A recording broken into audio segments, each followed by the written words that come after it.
ગુજરાતનો આવાજ।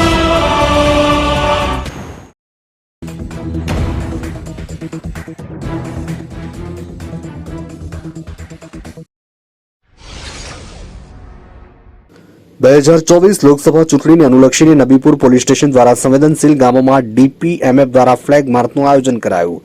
ભારતભરમાં હમણાં 2024 લોકસભાની ચૂંટણી વિવિધ તબક્કાવાર યોજાઈ રહી છે। તે અંતર્ગત ગુજરાતમાં 7મી મે 2024ના રોજ યોજાવા જઈ રહી છે। ત્યારે ભરૂચ જિલ્લાના નબીપુર પોલીસ સ્ટેશન દ્વારા આજરોજ સીપીએમએફની કંપની સાથે રાખીને તેની હદમાં આવતા સંવેદનશીલ ગામો નબીપુર અને જાણોર ગામોમાં ફ્લેગ માર્ચનું આયોજન કરાયું હતું, જેમાં સીપીએમએફની ટીમ સાથે નબીપુર પોલીસ સ્ટેશનના પીએસઆઈ તેમના સમગ્ર સ્ટાફ સાથે હાજર રહ્યા અને બંને ગામોનું નિરીક્ષણ કર્યું, જેથી જનતામાં ભયનું વાતાવરણ ન રહે અને જનતા નિડરતાથી મતદાન કરી શકે।